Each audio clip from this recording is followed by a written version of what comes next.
Assalamualaikum warahmatullahi wabarakatuh. Waalaikumsalam warahmatullahi wabarakatuh. Selamat datang kembali Selamat di datang. mata kuliah Perekonomian Perekonomian Indonesia bersama dengan dosen kesayangan kita, Pak Moko. Ya.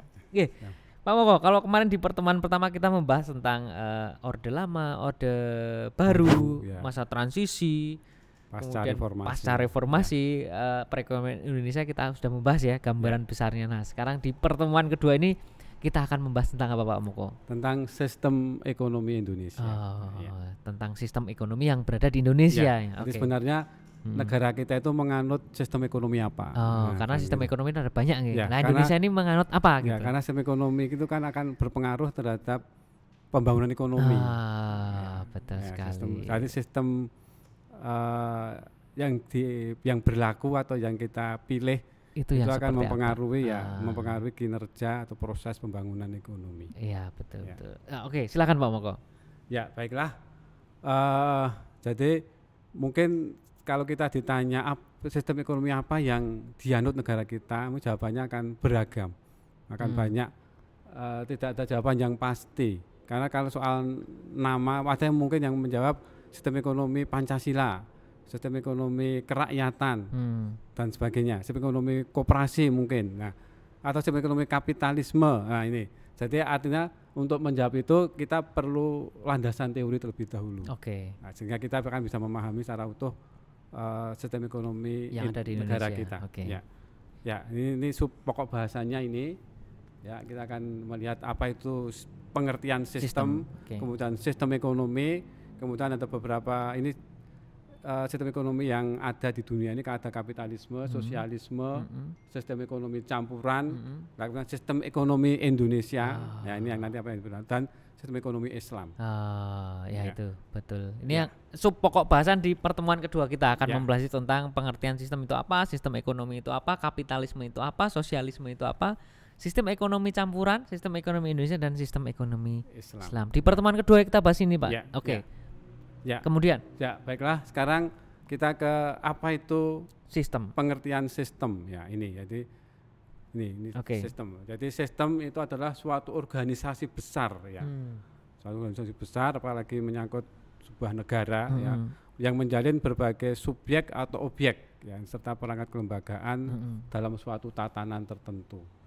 Atau sistem juga bisa diartikan sekumpulan gagasan atau ide yang tersusun dan diorganisasikan. Oke. Ya, ini adalah sistem ya, Sistem. sebuah perangkat organisasi yang besar ya, yang menjalin berbagai subjek atau objek. Jadi di sana ada dalam suatu tatanan tertentu. ya, Oke. ada subjek atau objek. Nah, sekarang ini sistem secara umum. Ya, ini ciri-ciri sistem, ada tujuan, mempunyai batas, ada terdiri dari subsistem dan suprasistem. Kemudian tidak hanya merupakan sekumpulan dari bagian, tetapi juga sebuah kebulatan yang utuh, ya. Ada hubungan dan saling ketergantungan, ada kegiatan proses transformasi, kemudian terdapat mekanisme kontrol, mekanisme untuk melakukan adaptasi terhadap lingkungan yang terus berubah. Nah, ini adalah ciri-ciri dari sebuah sistem. Ya, gitu maka maka sistem ekonomi khususnya nanti itu bukan sesuatu yang tetap, tapi bisa mengalami perubahan, tergantung dari kondisi perekonomian kita. Ya, tergantung dari perkembangan tantangan ke depan, ya. Ya. Nah, ini sekarang kita akan lebih sempit sistem ekonomi. Ya. Nah, kalau sistem ekonomi ini mengatur, menjalin hubungan ekonomi antara manusia dengan seperangkat kelembagaan, ya, dalam suatu tatanan kehidupan. Nah, sistem ekonomi berkaitan dengan falsafah, pandangan dan pola hidup masyarakat. Ya, sistem ekonomi akan berjalan jika mendapat dukungan, ya, dari masyarakat, dari lingkungan masyarakatnya. Ya, tanpa dukungan masyarakat atau peran serta masyarakat, ya, keadaan sosial politik ini tidak akan tidak berjalan baik, sistemnya, ya. Jadi sistem ekonomi tidak bisa dipisahkan dengan sistem politik, bahkan ya, secara umum berkaitan dengan sistem politik. Maka tadi dulu di gambaran umum perekonomian apa yang terjadi di dunia politik itu berpengaruh ya terhadap pembangunan ekonomi. Ya, jadi secara umum itu sistem ekonomi di sebuah negara itu tidak akan lepas dengan sistem politiknya juga ya. Benar. Jadi adanya konflik politik akan di elit politik akan berpengaruh terhadap pembangunan ekonomi. Betul. Ya. Kemudian ini sekilas ini hubungan sistem ekonomi dengan sistem politik. Jadi di dunia ini sistem ekonomi dan politik yang dominan saat ini. Ini ada dua kutub. Misalnya kutub A dan kutub Z ini berseberangan. Jadi ada liberalisme di kutub A. Ini negara-negara barat. Negara barat ya kutub A itu ya. Dulu disampaikan ada dua blok itu, blok timur dan blok barat. Itu blok barat itu yang liberalisme ini, kemudian blok timur yang komunisme. Nah, biasanya kalau dia liberalisme maka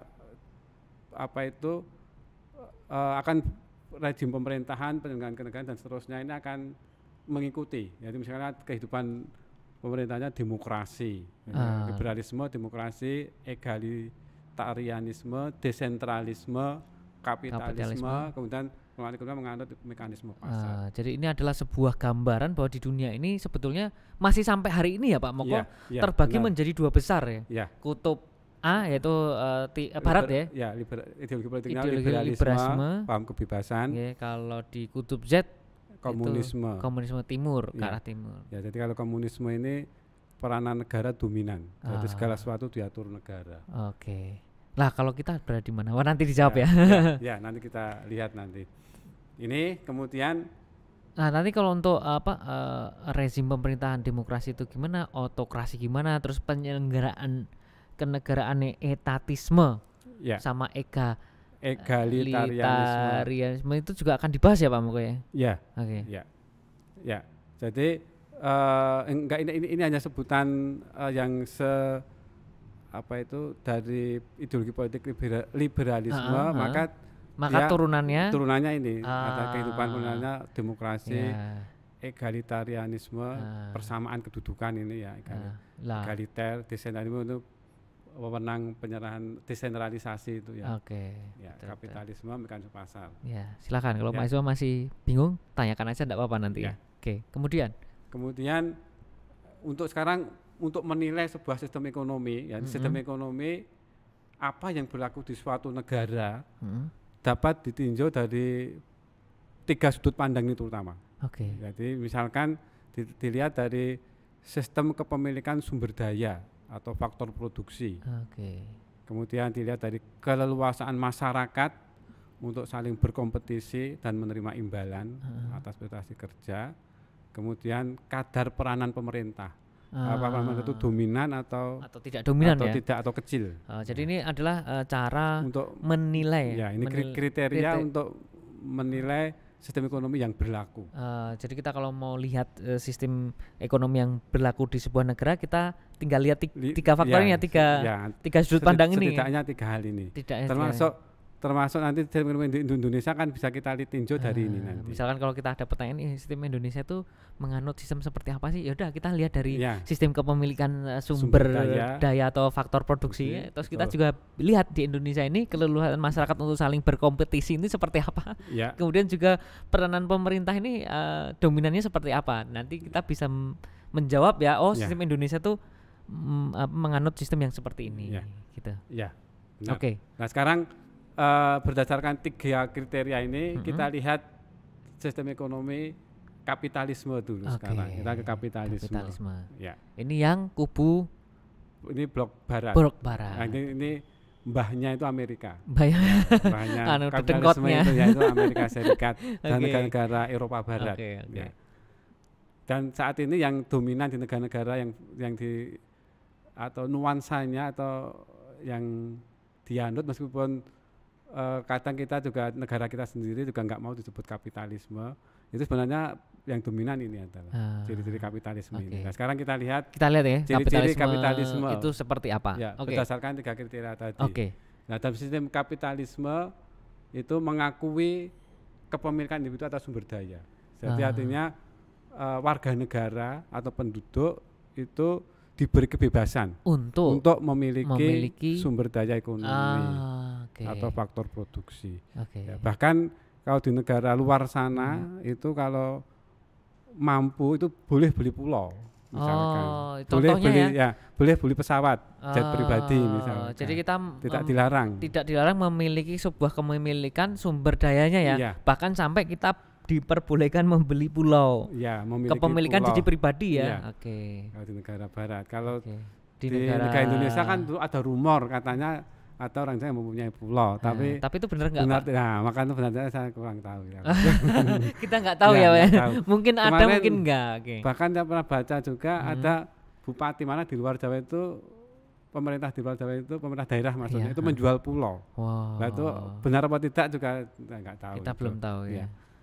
Di negara kita belum sampai seperti itu saya kira. Jadi tetap ada pembatasan. Tetapi di negara kita juga menganut sedikit kapitalisme ya, berarti ada bisa memiliki diberi kelonggaran. Contohnya kelonggaran yang ada di Indonesia tentang jadi, kepemilikan sumber daya. Contohnya Pak. Negara kita diberi kelonggaran tetapi tetap dibatasi. Contohnya kepemilikan apa? Ya, misalkan ya tadi kita tidak boleh sumber daya menguasai hajat hidup orang banyak itu dikuasai negara. Individu tidak boleh, misalkan seperti itu. Contoh yang boleh dimiliki oleh individu, Pak. Karena kalau ini kan kapitalisme kan kepemilikan individu itu diperbolehkan. Ya, diperbolehkan. Itu contohnya kalau di Indonesia, bahwa di Indonesia itu ada loh kepemilikan individu atas sumber daya itu ada nggak, Pak? Ya, ada, tentunya ada. Kita kan boleh memiliki tanah, memiliki pabrik, memiliki pabrik. Itu sudah dan masuk sebagainya. ke itu kan sumber daya. Itu sumber daya. Sumber daya itu kan bisa tanah. Kalau dalam ilmu ekonomi sumber daya itu golongan 4, yaitu tanah, tanah dan sumber daya alam yang terkandung di bawahnya. Kemudian tenaga kerja, modal dan entrepreneurship, keahlian keusahawanan. Jadi itu sebetulnya sudah masuk ke ranah kapitalisme ya. Itu jenis sumber daya yang dikuasai oleh pribadi sehingga kita.